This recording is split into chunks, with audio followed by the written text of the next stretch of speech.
Now, thinking about race, as we sort of ended last class, looking at some images and talking about what was going on with some of the advertising, this is a basic summary of the American Anthropological Association statement about race. And so what are some of the, what do we mean when we use that word, right? What does it mean to you? Quit reading. What does it mean to you when when somebody says race, or you use the word race? What are you referring to? At least here in the U.S., we generally refer to skin color, skin tone. Yeah. Is skin tone the only thing? Like origin. Origin. It assumes a certain origin. Yeah. Like your ethnic background. Yeah, it assumes an ethnic background, and it assumes cultural practices to a certain degree, And so the negative side of that, of course, is it's stereotypes about these people are always this way. People who look this way. What's the problem with that? Yeah. It divides people. Yeah. Go ahead, Diamond, and then yeah. We're all Homo sapiens. Yeah, we're all humans. And so that's one thing that this points out, is that the degree of variation across all humanity is quite small, 6% or less.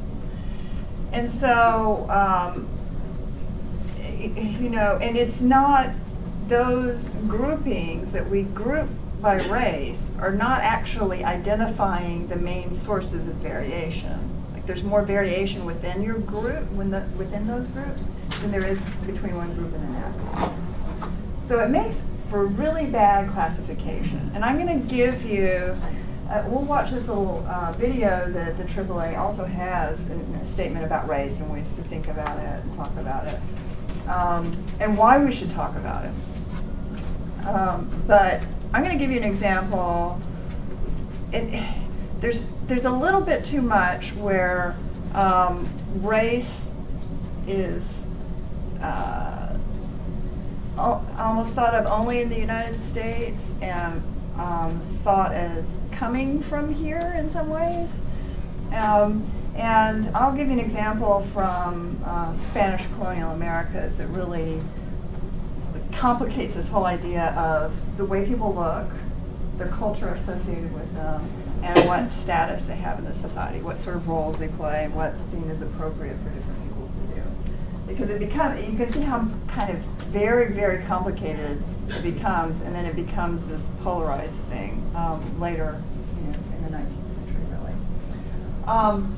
Now, a lot of the physical traits that we tend to focus on in identifying characteristics of race are inherited separately. Like they don't come as you don't inherit it as a set group that's predictable. And so you have these different physical traits, and I'll talk a little bit about the biological anthropology about some of this variation in human forms and skin color and that sort of thing.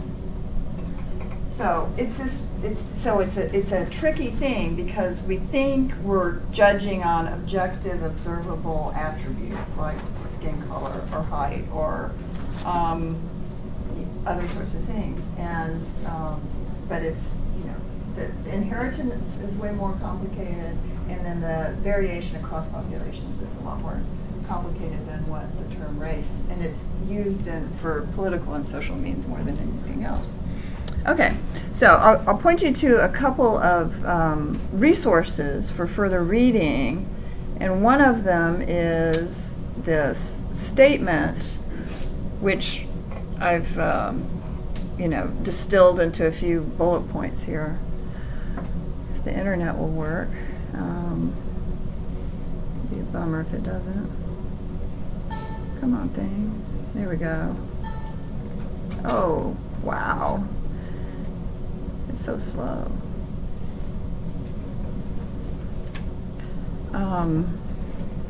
So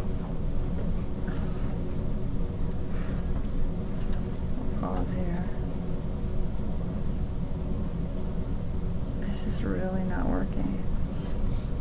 Anyway, this is the full text is here in this link with the American Anthropological Association. And then there's this virtual exhibit. Let's see if that works better. Yeah, this one's working better. And it has, you can look, they're virtual exhibits along the lines of history, so the evidence and development of these different sorts of ideas, the range of human variation, and then experiences related to race. And yeah, and there's, you know, sort of all different levels of access to it too, and other resources. So I encourage you to look at that. Why this other one is just really, let me try reloading it. There we go, now it's working.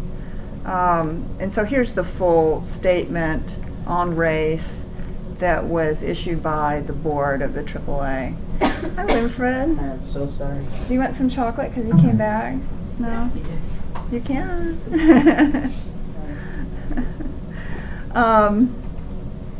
So, here's a short video, a 5-minute video that I think is a nice kind of introduction to the whole thing.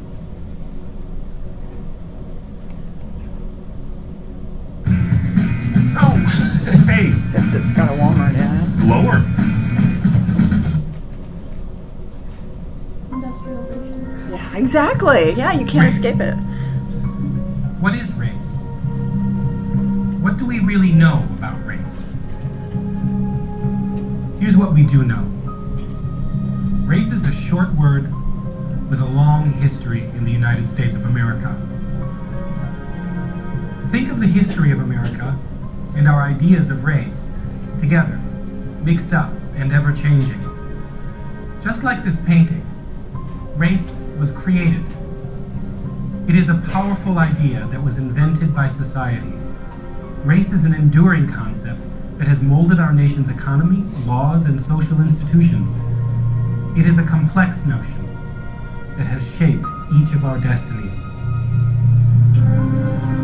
Many of the ideas we now associate with race originated during the European era of exploration. Europeans, like Christopher Columbus, traveled overseas and encountered and then colonized or conquered peoples in Africa, Asia, and the Americas who looked, talked, and acted much differently from them.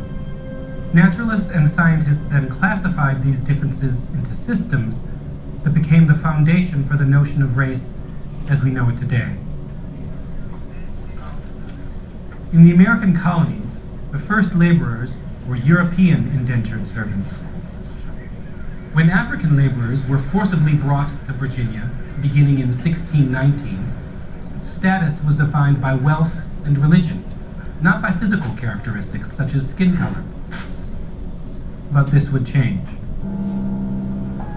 Over time, physical difference mattered. And with the development of the transatlantic slave trade, landowners began replacing their temporary European laborers with enslaved Africans who were held in permanent bondage.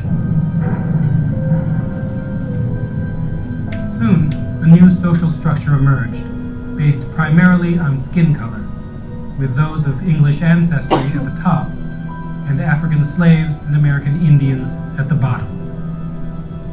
By 1776, when all men are created equal was written into the Declaration of Independence by a slaveholder named Thomas Jefferson, a democratic nation was born with a major contradiction about race at its core.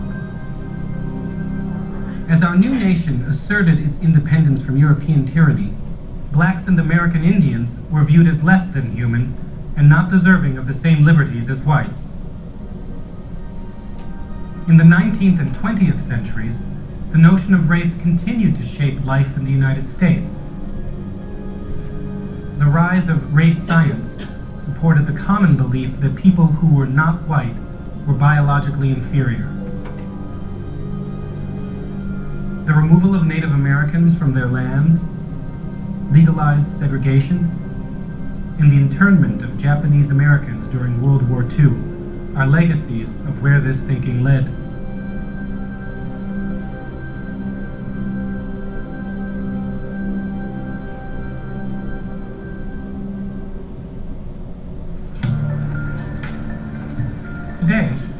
science tells us that all humans share a common ancestry. And while there are differences among us, we're also very much alike. Changing demographics in the United States and across the globe are resulting in new patterns of marriage, housing, education, employment, and new thinking about race. Despite these advances, the legacy of race continues to affect us in a variety of ways. Deeply held assumptions about race and enduring stereotypes make us think that gaps in wealth, health, housing, education, employment, or physical ability in sports are natural, and we fail to see the privileges that some have been granted and others denied because of skin color. This creation, called race, has fostered inequality and discrimination for centuries. It has influenced how we relate to each other as human beings.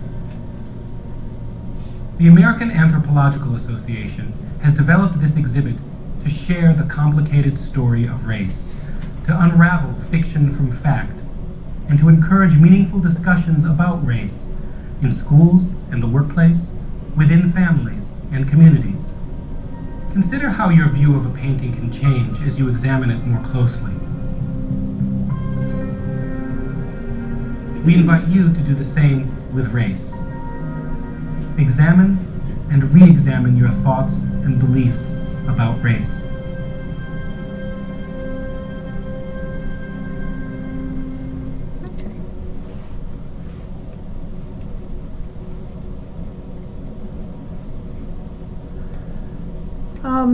And so, where did some of the seeds for this, the basis of this, come from?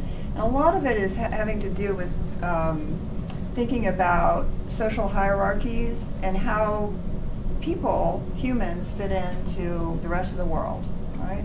And so, out of medieval Europe, there was this idea that the world was created at one time, and there was a natural ranking or order to everything in the universe. And what was at the very top, what would be at the very top?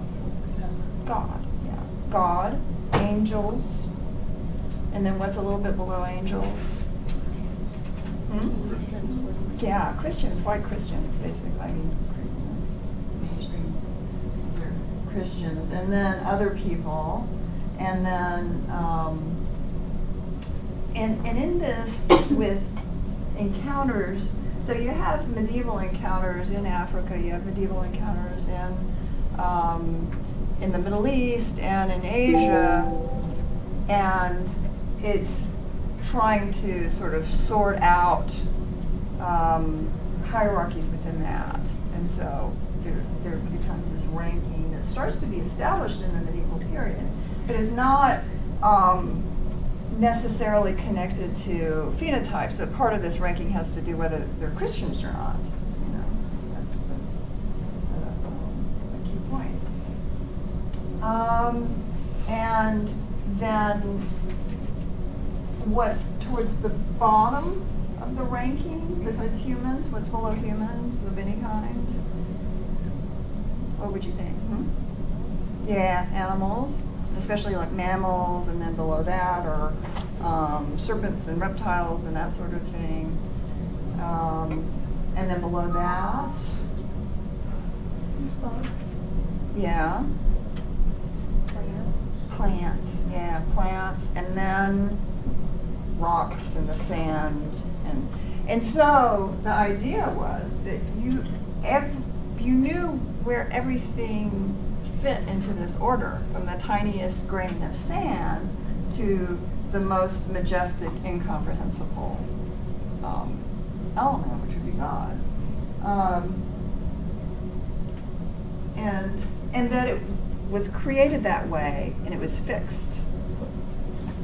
So it becomes a problem when it gets messy, and certainly further encounter with other people, and during the age of colonial encounters, you know, 15th, 16th century started to complicate all these ideas, and things weren't, the order wasn't quite fitting together. So you have this blossoming of wanting to have even more classifications, because we've got to figure it out. We got to know where, how these new plants we haven't seen fit in with all this, and where did these people come from?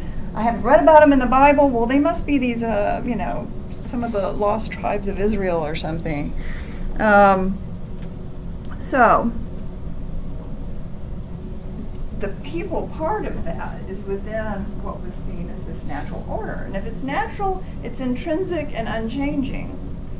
And it becomes this sort of way of thinking that is also, when you have a hierarchy, it can represent differences in power, right? And so it becomes a kind of moral justification for saying, well, these people who rank below me are naturally predisposed, that their abilities are to serve the higher beings. That's what the moral order is. And so it was used to justify enslavement. And in fact, you have this emerging, that sort of debate, and it's not exactly framed in racial terms. It's almost like regional differences in, could these even be people? So there's this debate among Spanish clerics, like people of the Catholic Church, coming and meeting Native Americans from all different areas. And this is like, the city of Tenochtitlan or any of that. What rights do they have if they're part of the Spanish Empire? If they're people, they're part of the Spanish Empire. That means they have rights and privileges because of that. If they're not human, then it's no problem to enslave them because they're lesser beings. And so there was this debate among colonists, conquistadors, and clerics about these indigenous people of the Americas and where they fit into the whole scheme. And so very early on, you have a lot of enslavement of native populations, because the argument was, well, they're not really people. They're not really human. And then you have some clerics, Bartolome de las Casas was one who's like, oh, wait a minute.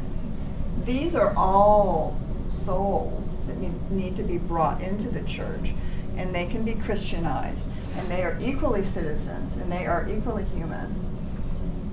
So what a contrast, right? And ideas. And so, but at the same time, that sounds really great and forward thinking, right?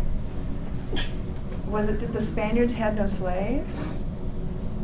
They had a long history, centuries of acquiring African slaves and other kinds of people who were enslaved. So slavery is sort of a slippery subject at that point. And who could be enslaved was a slippery subject. But there was this line being drawn, at least with indigenous Americans versus colonists, that the Native Americans should not be enslaved. And laws were passed against that in 1542. Now, does that mean that slavery was abolished entirely? No. That the solution was to have, especially increasingly, West African slaves or sub-Saharan Africans be the source of enslaved populations. And really what it does, it divides. Somebody made that point, that racial thinking is a way to divide people rather than recognize commonalities. And then it's not just necessarily exactly a color issue per se of extremes, but this point in the 19th century for Europeans classifying other people as different races, with lots of different varying attributes, of skin color and so forth, was really a way to argue that some people should be subject and less empowered. Well, and like even I just looked this up because I know like the Chinese people, like the wealthy would paint their faces white Yeah. because if you were like working in the fields then you would be dark skinned, right. and that was kind of their thing. So it's kind of always been like, I feel like it might have stemmed from royalty just not working and not Yeah, being in the sun. sure. And then Yeah. royalty already has the power and then just the look of that kind of. Mm-hmm. Yeah. Well, even the jobs are kind of affected too, because Irish people that came and immigrated over here were seen just as much as a black person. Oh yeah. Well, they were seeing Italians. I mean, they were Catholics. seeing Catholics in general, right? And if you look at it, there's this whole set of associations that go with it. Like they have too many children, they're unruly, they get drunk a lot. There's all these sorts of unruly, like they're the problem, and they've got to, whatever group it is, they've got to be, civilized.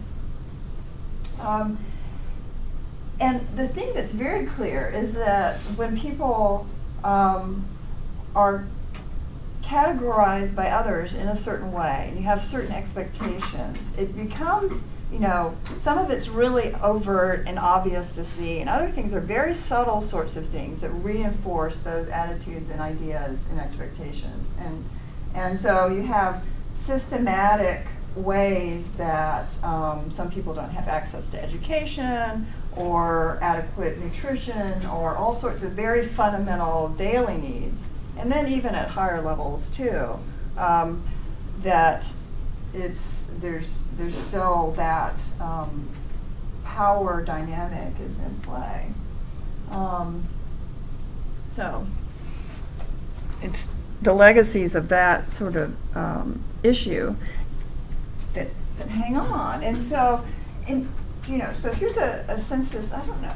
This is, from 2000. I should pull up the current one and just see what the census, but they're pretty consistently, like if you apply for a job or something, other sorts of situations, you have to fill out questionnaires, and this is for equal opportunity and evaluating how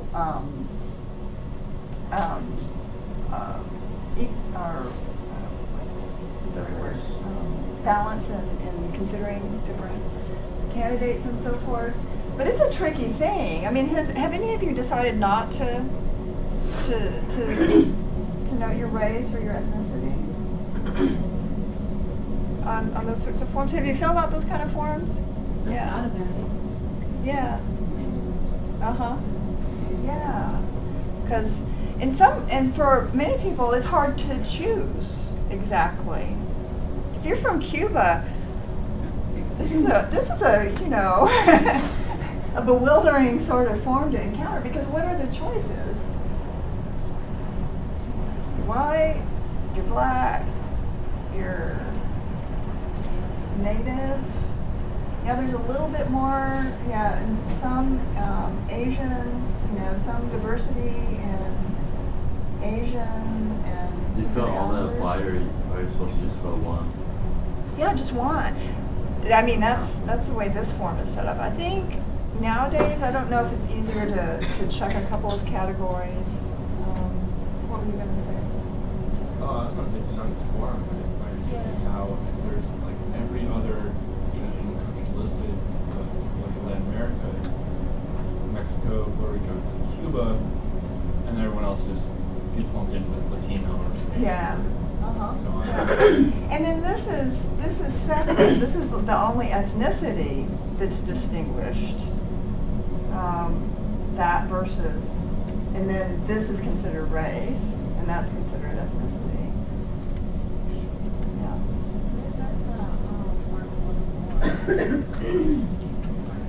Yeah, it says one or more. Yeah. And then you have a chance to fill in the blank down here too. For other things. But in Europe, these forms aren't used at all. And in fact, it's a bit of an issue for people working on researching race and racism in Europe. That you have to track it by other ways because there's not this sort of census taking, because they just don't want race to be misused. They're so concerned for that they don't have people write down about it. Well, what's the issue with that? Well, then how does that mean there's no racism in Europe? So how are you going to understand it if you can't, if at least you don't have some way for people to self-identify? It's a very tricky thing. And then the degree of detail, like if you consider you're white, you're just white. There's no diversity here, right? You're just, that's the, so, anyway. I feel like a lot of like government oriented documents like this kind of depict race as more like the skin color things. Like you have the white, then you have the blacks, and then everything else is kind of different variations of like tans and olives and things. Mm-hmm. Yeah, people of color, and as though. So there are a couple of issues about culture that I touched upon really early on, but it's very important with this issue of race and the idea that your culture is what you learn. You learn it. Part of it you learn as a growing embryo in your mother, and some of those sorts of even like foods being exposed to different sorts of rhythms of life, all that sort of thing. You start with that kind of learning, and then as you grow, that's where humans are really unusual as far as different sorts of animal species. We really, really rely a lot on learning across a very, very long period compared to other animal species.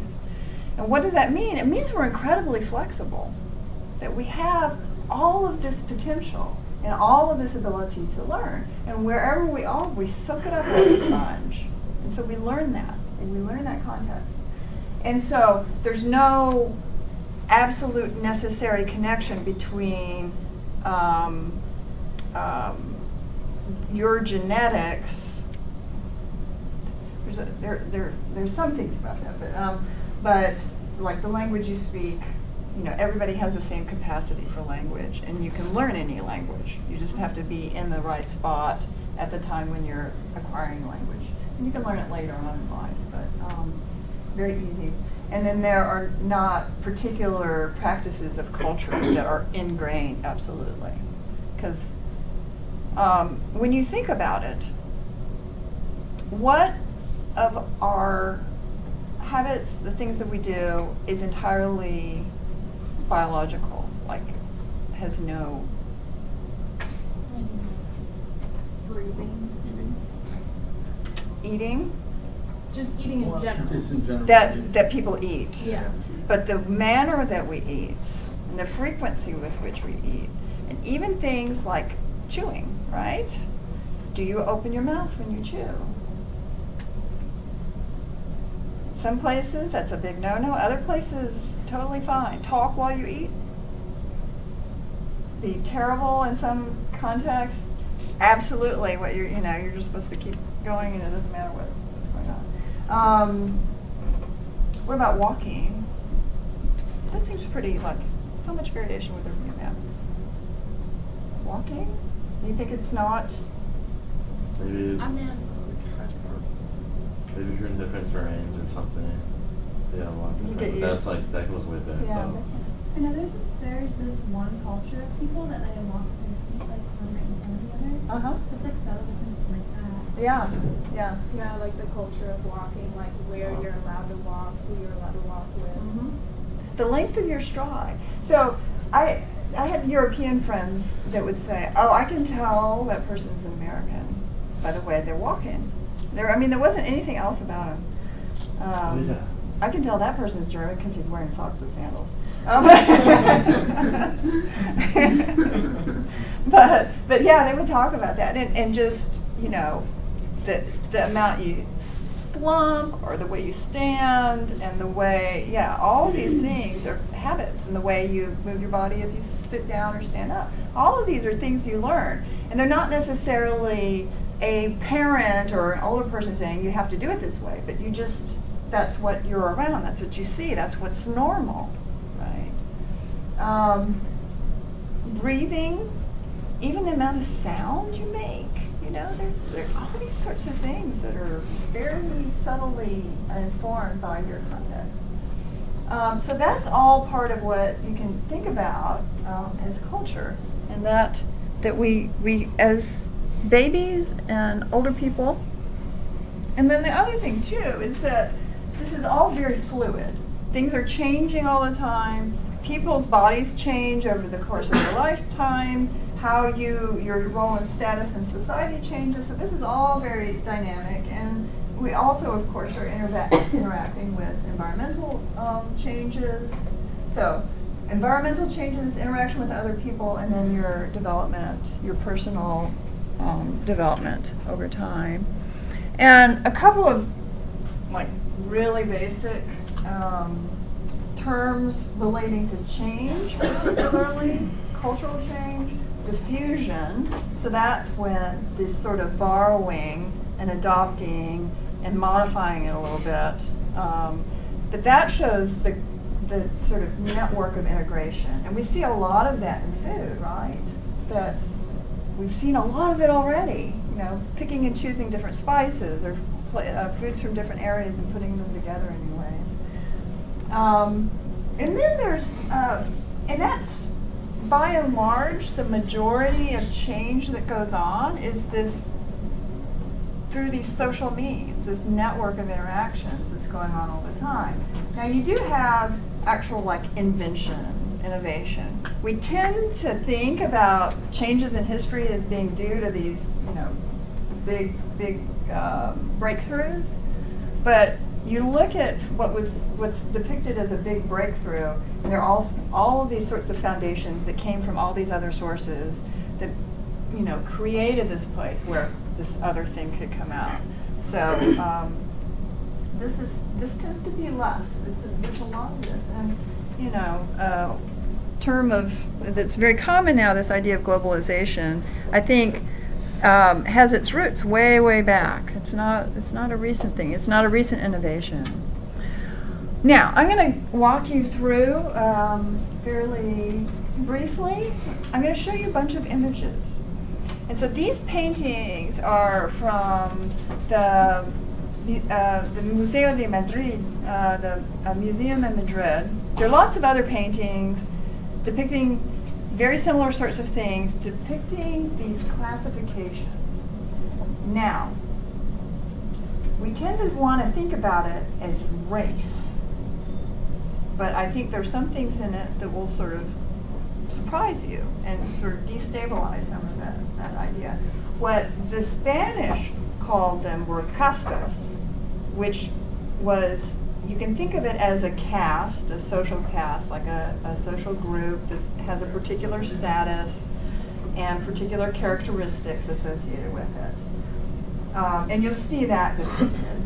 And this is this timing, 1725 to 1800, there had already been centuries of enslavement, all of this interaction. You know, the Americas was this meeting place between Europe and Africa and Asia, that all coming in this spot together. And the Spanish officials are just like, oh my God, we gotta get a handle on this, and we're gonna use this system of classification. Some of these terms you see used very early on, other ones are kind of fairly late inventions. But it's still not race exactly. So this is from a calendar, so that's why it's like it goes through 12 different classifications. So what's January? The mestizo. And so what is this?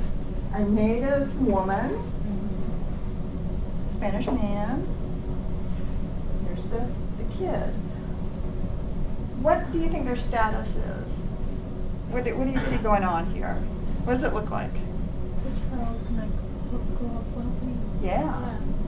So aside from being from Spain, mestizo is the highest cast and expand the Americas. Yeah, it's one of the main ones. Now, when you say native, like what? Indian. Oh, Indian. Yeah. So when a kid grew up with any racial slurs, was and still. Mestizo's not, I mean, you don't really, especially this time period and earlier, it's not necessarily derogatory. I mean, it's sort of like it is. There are tons of mestizos by this point. I mean, Columbus got started right away making them, and and they were just like everywhere, yeah. Isn't it that like now though, those are all very like offensive, like if you call somebody a mulata, like you could get in a fight. Well, yeah, some of them become derogatory. Being mestizo in Mexico is, That's like a pride, it's a point of pride. And so they think of themselves, they frame their nationhood as a mestizo nation. But it means sort of these two, it's recognizing Spanish and Native American, and who's left out of it. A lot of other people too. Okay, let's keep going. So very fancy, and you see it not just, you see it in the setting, the architecture, the clothing, right? And I mean, is she a poor Indian woman? No. So there were definitely native leaders, wealthy people, high status people. Castizo. So this is when a mestiza, so she's mestiza. Would you know just by her skin color that she's mestiza? maybe. She's like, cause she's Color not in now. the dark. If I hadn't told you who the mestizo was, would you be able to pick it out? Yeah.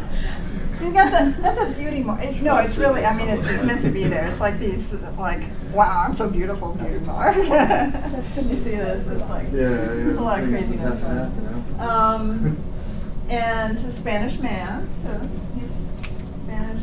And then the baby is as white as any of them, right? Castizo. So it's, that slight change in name. So here's where linguistics is playing it in. Slight change in name, showing more Spanishness in the heritage. And again, what's the setting and the clothing? Pretty nice. European. Yeah, European, definitely. I mean, these are very stylish clothes. And they also, what's the interaction between these people? Do they look mad at each other? He's like handing her a flower. I know, this is like a romantic. Oh, you're nursing my baby, and I love you so much.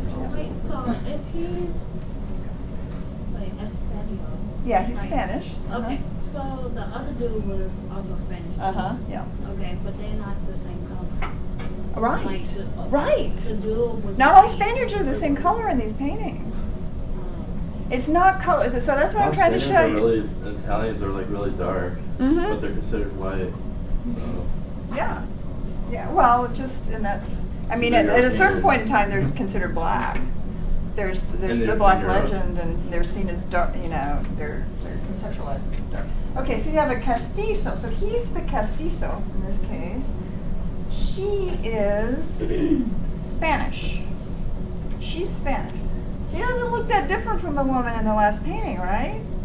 And what is the child called? He's Spanish. You add enough Spanish back in, it's the same difference. It doesn't matter.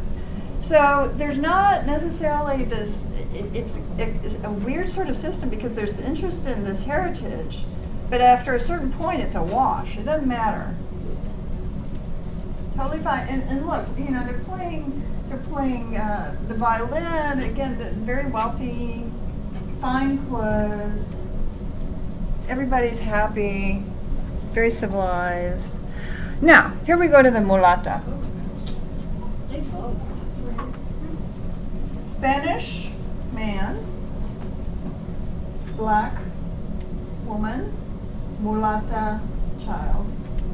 And what's going on? It's kind of crazy that they portrayed her with like 0 features. Well, the actual painting, it's not projecting well. I mean, she's got she's actually a pretty attractive looking woman. And what's happening? It looked like they're fighting. Yeah, they're totally fighting. And then where are they? In the kitchen. Yeah, totally different setting, right?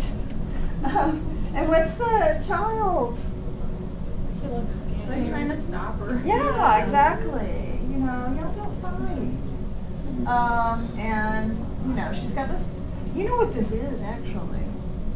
She's making chocolate. I'm totally serious. She's got a molinillo in her hand, and this is a chocolate pot. She's making chocolate. You see a lot of chocolate imagery in these different Costa paintings. Okay, so there's that. Move on to the next one. Morisco, Spanish man. She's mulata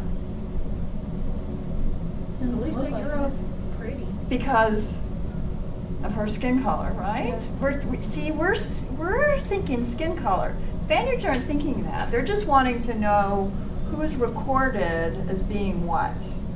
And that it's not tied to skin color. And I'll show you the great example of that here in just a second. And the child, who is Morisco. Now, Morisco means Moorish. So they're thinking in terms of that African connection, for sure. It's recognizing that. But Moriscos were also very much seen as bearers of the arts, literature, you know, beautiful architecture that was very influential in southern Spain. I mean, it's not negative, that African connection. It's seen as its own thing. And then what sort of do they look?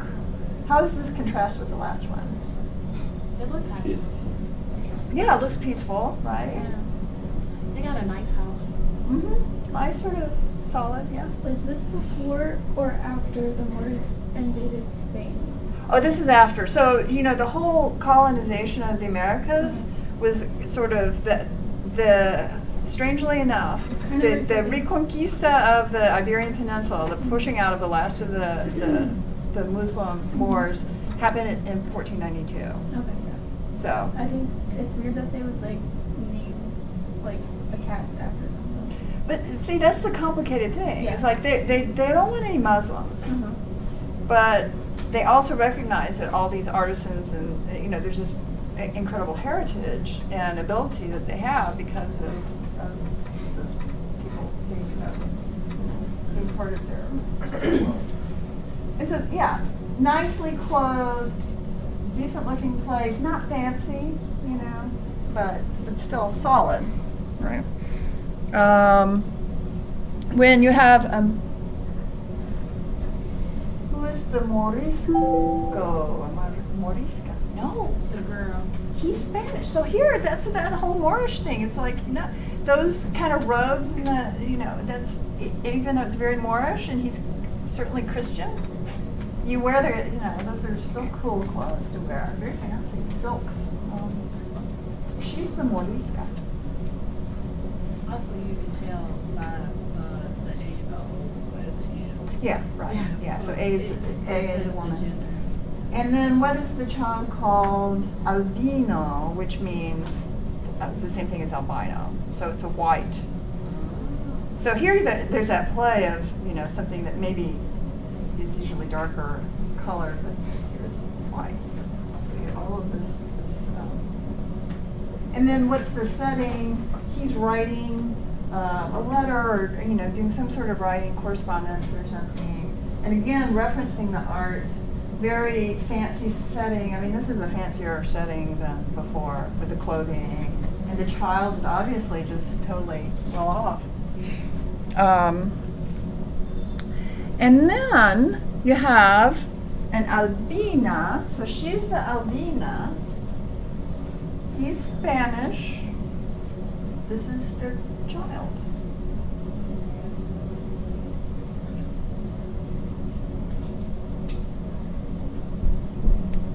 Negra torna atrás. So what does that mean? What? He must have had he must have been lighter in his family, maybe, and then like those genetics went to the child. Well, she's the one that's albina, so she's the one with the African Oh, okay. somewhere. So then like maybe hers was like darker and then the genetics like was. Yeah, and so that's where those genetics or the phenotypes variably expressed, they actually recognize that. Yeah. Yeah, there was a boy in my grade who he looked super white, but I knew he was mixed, and his little sister. Dark, yeah. So like Yeah. she just laughed. Yeah, I have. It was crazy. Yeah, there are a lot of friends where you see it within one family very, very easily. Different, different siblings, very different textures of hair, skin color, height, all that sort of thing. That's how it is in my family. My brother has like blonde hair for this. Yeah. So here now, because that child has a dark skin, is that child being rejected? No, totally like beautifully dressed, a loving depiction, that sort of thing. So it's not just colorism. It's other things. Now we go back to other sorts of combinations, and this is Indio, a Native American man, and Afro-descendant woman, and then her child is Lobo. Lobo means wolf. And Lobo is one of those that actually comes out fairly early on in 16th century writing. You have Moriscos, you have Lobos, and Mulatas. Mulatas and mulattos are very common as terms that are used before this point. And now this is sort of like trying to classify it all together. Now, where would you say these people are? Outside. Yeah, some sort of like a market vendor almost kind of thing. And then you see a stew that she has, and they're eating bread, and the child's eating. I mean, and they're working labor sort of dress, but not rags or anything. Yeah. September. He's a Lobo, and she's Negra. Chino, yeah. And what is he doing? Can you tell? He's kind of a piece of paper. It's actually fabric, yeah. So he's a tailor, yeah. And how are they dressed? So this is a decent, as far as economic status, they're pretty far up there. They're not nobility, but it's definitely, she's got the beautiful mantilla, and the kid also. It's the same. So it's not, a strict segregation in that sense. Cambujo, it's usually spelled with an M, but in this one they did it with an M. Cambujo. Now what's the difference here? There's What? Yeah, this is a Native woman, and this is a very indigenous dress. I mean, the whole thing is indicating that. And he's the Chino, and then the child. And they're obviously not so well off. Laboring, carrying water, or wine. Let me go to the next one. And then this is another one. India, she's another Indian woman. And again, the clothes are really signaling that. And then what is he doing? He's making shoes. So these are different sort of occupations and roles and statuses that they're recognizing with that. And I mean, it's a nice, they get this china cabinet and pretty nice dishes and everything. Not very common term that's used a lot. So. And then here's the last one. Campa mulato. So again, a Native woman, and then this multiple sort of mixed heritage, and again a market sort of setting. So how linked was it? You can see how fluid it is, and it had a lot to do with ascribing roles in society to it. And just very briefly looking, thinking about variability in human populations. This is just one example of height for, what is this? The British Army in 1939, height, a whole range of height. It clusters around this mean, but the whole range is quite, there's a pretty decent range there. And you can think about things as far as skin color and where it's found. And what is this showing you just about Africa? Africa got it all. Well, they got a lot, yeah. There's you have high melanin and Aboriginal populations here, but also India, like a lot of different. And the thing is, it's a range, right? It's not all one color, but there are pockets, and depending on the environmental setting, there's certain. When is it helpful, evolutionarily speaking, to have darker skin color? When you have more intense solar radiation. And so in these northern climates, there's less selection for melanin production. And then you look at where enslaved people were coming from and who the British and early American colonists were. So this is very much a U.S.-centered view of slavery, and it's of those different skin color distributions. It's the two of the extremes.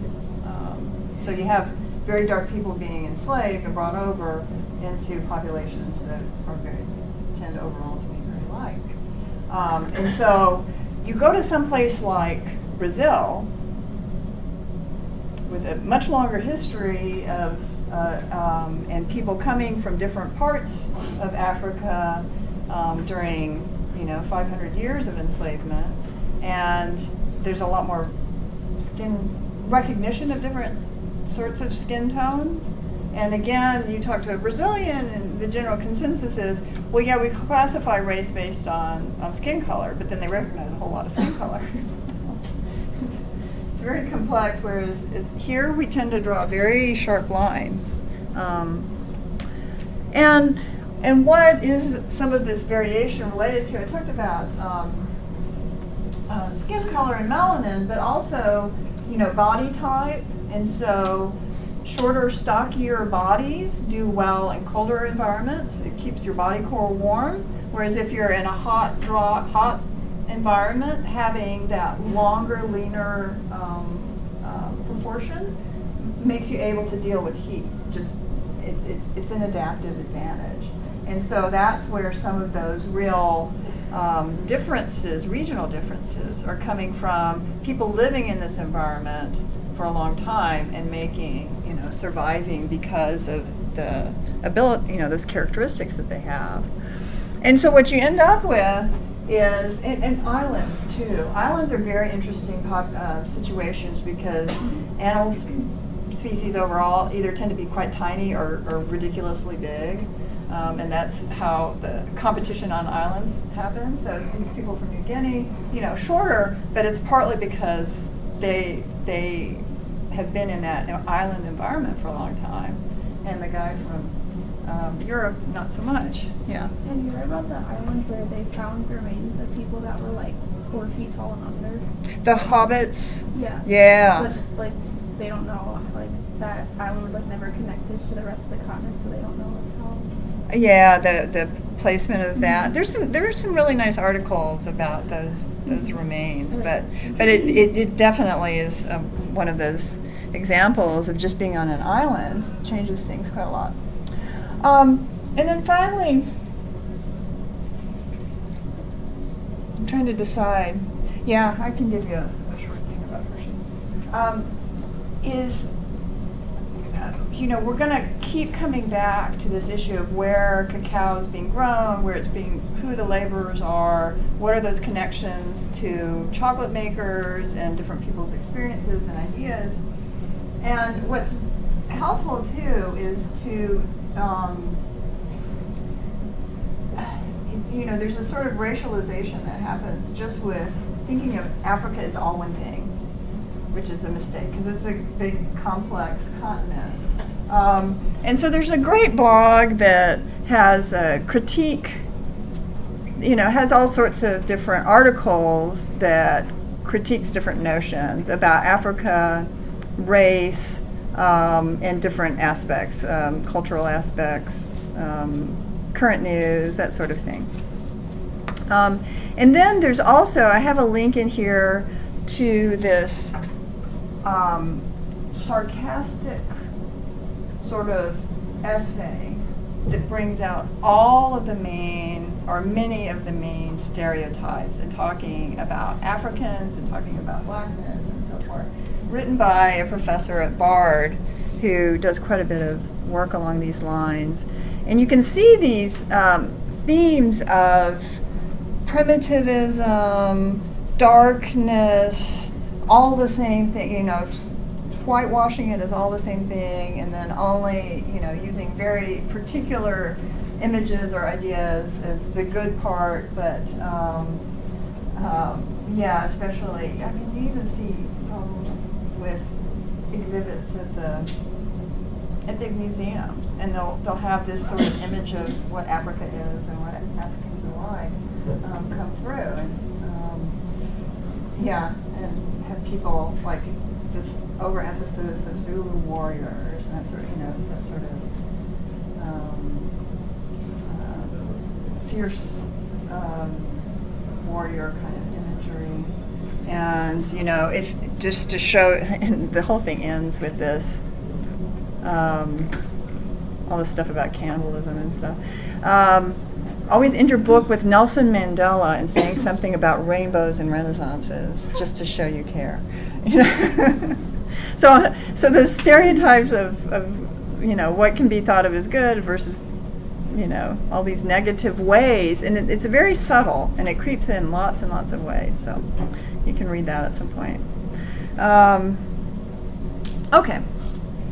So very briefly, I'm going to, for our tasting today, we're having all industrial chocolate because that's our direction. I brought in Cadbury's. Did you get a, no, anybody need a paper towel?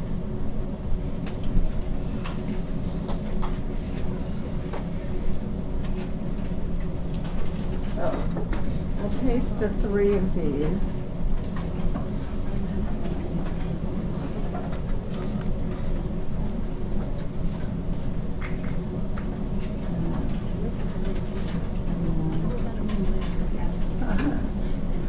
So, last class we heard about Roundtree's. Hershey's is the biggest chocolate maker, and founded. Now you think about the Roundtree chronology. This is pretty close. Like the Hershey stuff is happening at about the same time that Roundtree's is really getting going too. And Hershey starts out as a company, it's sort of like a hit or miss thing. He's making candies and not making any money. Like, it's not a successful business. And he finally figures out this way to add milk into caramel, and that becomes a popular product. But then at the World's Fair, he sees candy or chocolate making machinery. So what lures him in is not like the substance itself of chocolate, but this equipment and the potential to have high volume production. And he sold the caramel company. This is what, 1893 for $1 million. That's a lot of candy. Woo. And you know what caramel's made out of?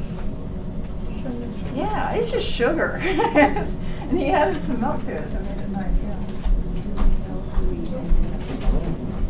I can't remember off the top of my head. Yeah, it was like it wasn't Seeds candy, but it was one of those smaller candy companies. they bought the caramel company, and then he just like, and I love this quote, caramels are just a fad, but chocolate is a sure thing. Like, he saw the future. So Hershey is, you know, stories about him, and he marries, but then he never has children. That he is like this tinkerer, more of a scientist, and he has, and he's Mennonite, his wife was Catholic, but they had very much, he wanted to make a lot of money, not to have a lot of money, but to be able to change things. And so Hershey, Pennsylvania became this, he built low-cost housing, he improved parks and provided park space and did, you know, all these things to create a community that he thought was better. Indoor plumbing, steam heat, golf courses, all this kind of stuff. He built that. Was he an incredibly wealthy man at the time he died? He gives it all away. He puts all of his wealth into a trust for a school and orphanages. And then some of these other things that never fires anybody. I mean, just so you had job stability if you got to work for the company. And then part of that too was not necessarily thinking in the most strategic ways about business. And they didn't even have a marketing department. Like, I don't know how they did it. But it's also a company that's traded publicly. So it's a chocolate company you could buy stock in. So there's that one sort of, and you can think about the comparisons. Now, I didn't find offhand the rates, like the gender in employment. Like I don't have proportions of how many women worked in the factory, and then also I could add in things about their buying practices, how they're getting their cacao. And then a family friend suggests that they make together this candy, and they call it M&Ms, and it's for Bruce Murray and Forrest Mars. And they come up and they think of it, and this is sort of wartime, like a wartime treat for the troops. And then that becomes Mars Company, which is the third largest private company in the U.S. It was in 2012. And it ranks just below Hershey in terms of sales. But Snickers and Mars bars, no, Snickers and M&Ms, excuse me, are the two most, the highest selling candies in the world. In contrast with Hershey's has this sort of overall moral, ethical environment. Mars also very secretive, but like he prays to his prayed, you know, this is something you see repeated a lot in different books about how he prayed the Snickers and prayed that they would do well. But these 5 qualities they wanted to carry through all the different parts of their company. Mars also develops pet food, like food for pets. There was another branch, and so they're a very big company partly because of that. And so the difference in the workspace environment today, like even the president of the company punches a time clock, and if you're late, you're docked 10%. What? Yeah. That's a lot. It's a lot. But, and your pay is also tied to the how the business is doing. So if it has a boom year, you could get paid 10, 15 times what your base salary is. And so that's the incentive. And so even though it's, and a fair number of women as managers, sometimes they're a very quirky family. Oh my God. And so they're super invested in Colonial Williamsburg. That's where I saw, I had this M&M experience. But instead of very patriotic and, you know, rumors that they're very supportive of the NRA and like love all of this sort of battles and stuff having to do with Williamsburg. But they, like we saw with Roundtree, you know, encourage their workers to participate in local programs of, you know, beautification and you know, improving the local community, as well as some people having this competition really for people to go and spend time in the cacao producing areas. Okay, sorry. Let's do the tasting right quick. So start with Cadbury's, the first one.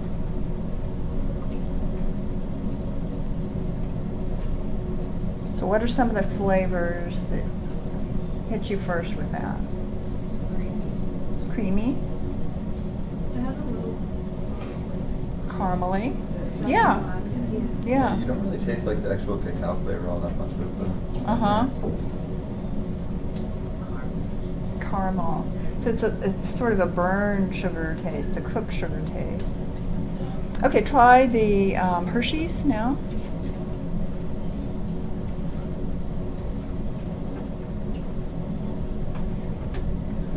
How does that? Familiar, right? So how is it different from the Cadbury's? Now that you know you've had them side by side. More flavor, yeah. More going on. Uh-huh. She's just like Chocolate, solid, just basic It kind of chocolate. sticks in your throat a little. Yeah. So the texture, Yeah. you see. So Yeah. yeah. Compared to the Cadbury. Uh-huh. Right, so part of it is the amount of cocoa butter, the degree of conching, and that sort of, you know, how long it's been. Anything else? More flavors? It tastes sweeter. Sweeter? Sweeter with the, yeah. Does the Cadbury, does it have milk? They're both, you know, they're pretty similar as far as actual content of milk and sugar amounts.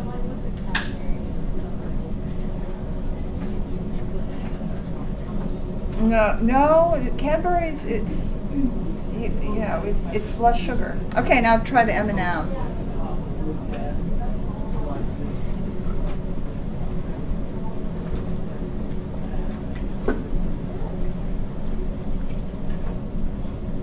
So what, think about it sort of like the peppermint patty. What hits you first, and then what comes second, and then what's the...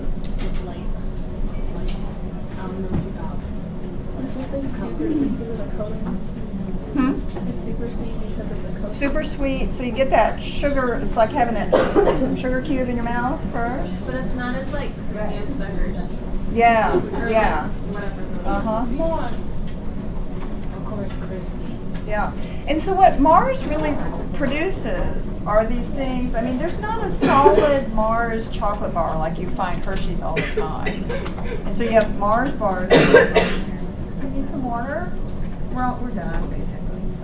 Anyway, the Mars bar and Snickers bar and all of that, it's putting the caramel and all those other things to make it sweet and bigger. And so that's a real innovation for Mars, is to create these products. And that's why they're so crazy private about it, because they don't, you know, want their trade secrets going I out. did realize that the Cadbury